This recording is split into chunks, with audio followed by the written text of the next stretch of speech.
All right, 2A sectional time at Southwestern Hanover. Game 1 on Tuesday night. We got Eastern Pekin Musketeers against the Providence Pioneers. And I believe Providence is ranked, they're in the top 5 at least in 2A. Game 2 on Wednesday night is Clarksville Generals against the Southwestern Hanover Rebels.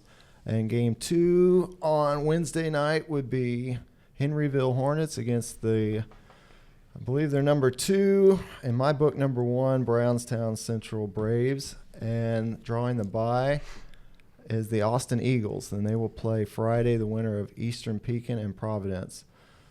So my first initial thoughts on this is obviously, okay, good for Providence. They've got Eastern Pekin game 1.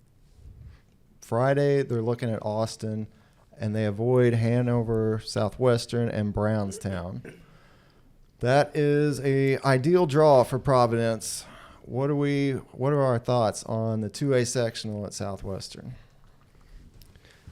I think Providence did get a really nice draw, but I will say that Eastern Pekin does have a few decent athletes. Name a couple: Brody Temple and KT Temple, brothers there. I know both of those kids were hurt most of the season. They can both shoot the lights out. You never know. Playoff times, dude, they could get hot.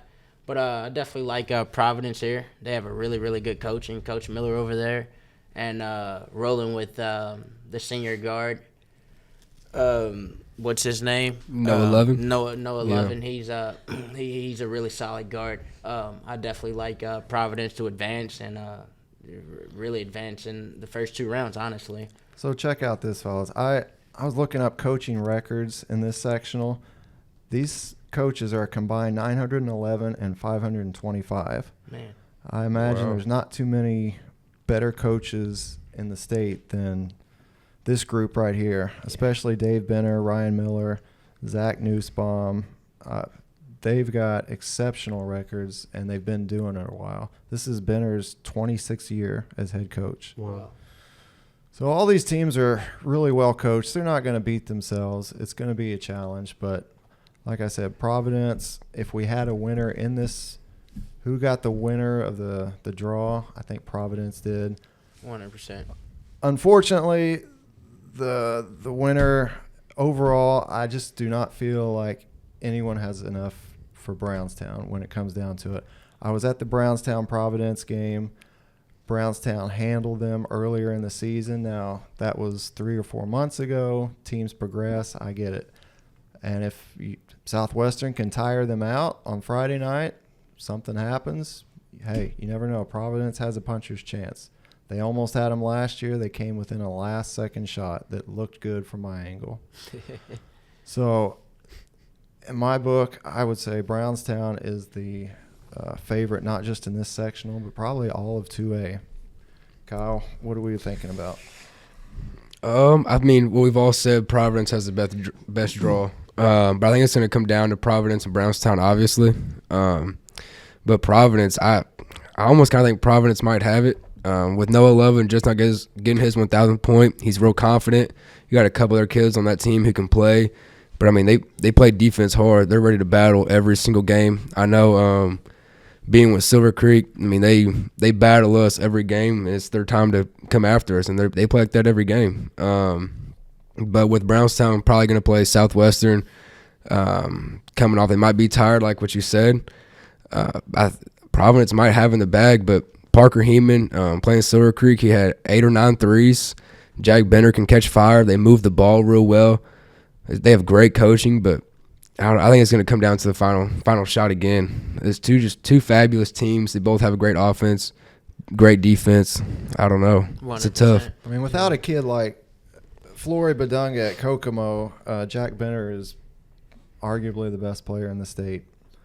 So when you've got that combined with his dad coaching, even without him, they would still be a possible favorite in this sectional. So you add the Purdue recruit to that, you're looking at prohibitive favorites in my book.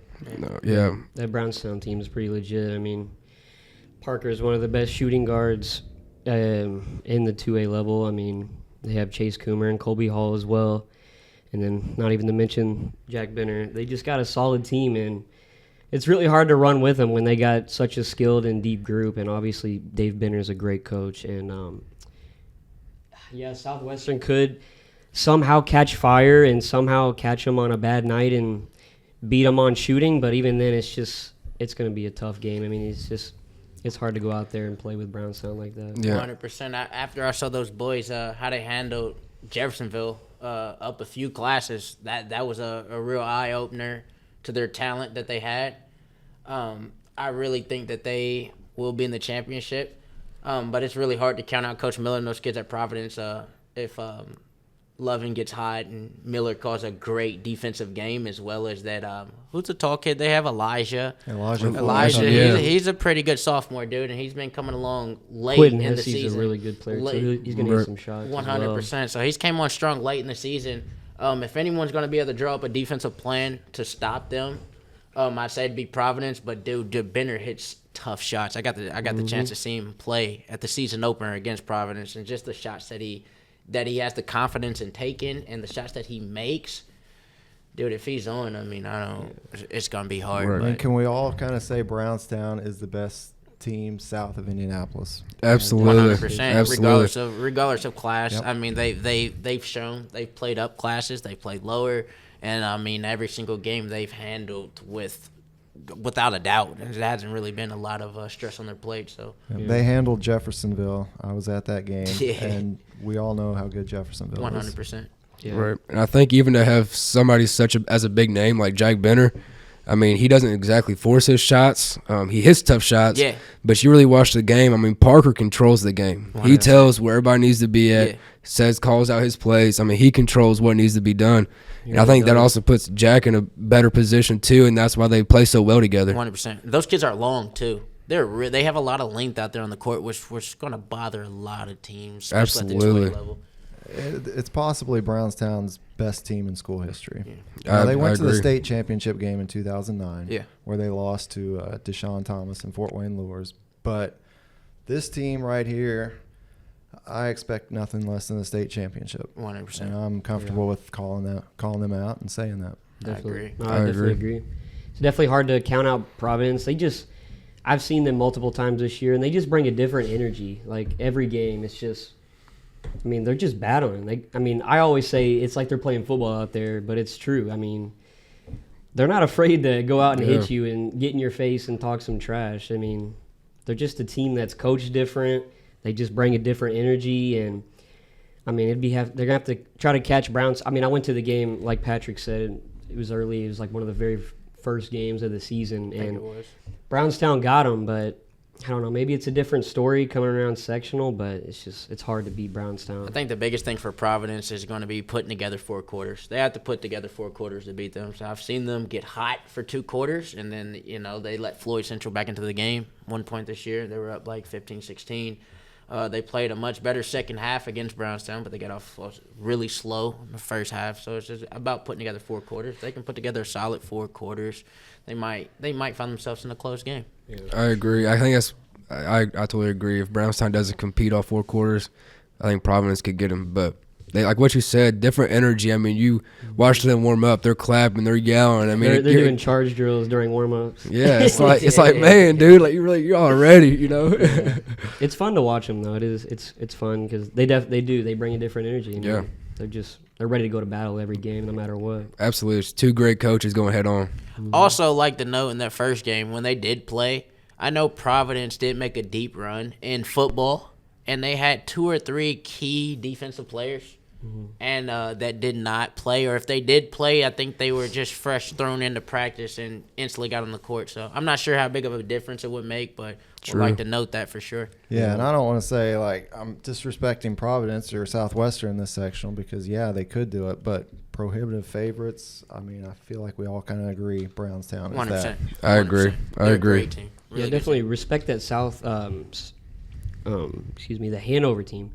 I mean, they got Peyton Cloud. He's a great shooter. They also have I'm not sure of his name. The number 4 kid. He can knock down some shots as well. And obviously they have Jameson, who's a solid forward. I mean, he's long.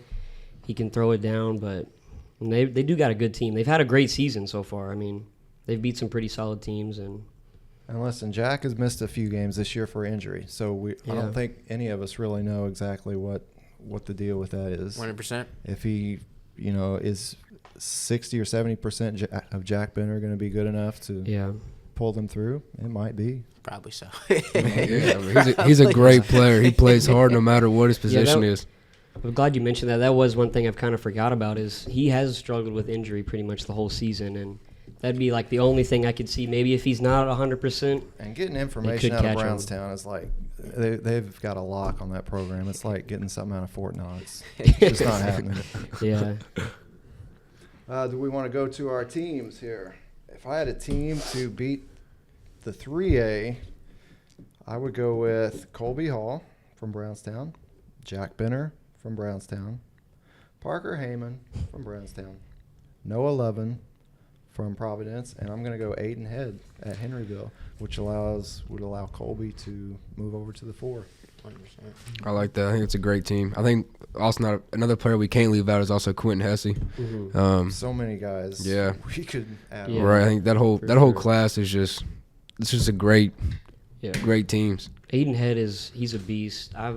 I got to watch him versus Christian Academy the other night. That was the only time I watched him this year, but man, he's solid. I mean, they nickname him Giannis for a reason because he kind of plays like him. I mean, he's got this size. And, he does. Man, it is hard to stop him. I mean, he towers over people, and he's just a good player. But, that Henryville team just got to get some things together, but it's just gonna be tough to. They got help on the way. Match up with them. Shout out John Paul Siltz. Okay, if we're going to go there, we haven't talked much or said anything about Austin. Speaking of the future, they've got one really good one, Micah Mola, coming in the next few years. So watch out for him. Nice. What grade is he in? 6'4", 7th grader. Wow. Does he move well, athletic? Good for them. They'll need a great player like that, yeah. Hey, thanks for checking out the podcast. We are so grateful that you guys support ERA Sports. We just wanted to give out a shout out to Hunter Station Pizza, who sponsored all the podcasts 4 through 1A, as well as all the media you'll see in the next week from first, second, and third rounds of sectionals. Again, shout out Hunter Station Pizza. Thank you so much for supporting ERA and all the local high school athletes who will be competing this week. Again, Hunter Station Pizza, great food, great environment. They got trivia, concerts, they got beer and drinks. It's a good place to go hang and watch a game. So if you're hungry before or after the sectional game, go get you a pizza from Hunter Station Pizza. ERA Sports, we're at the game.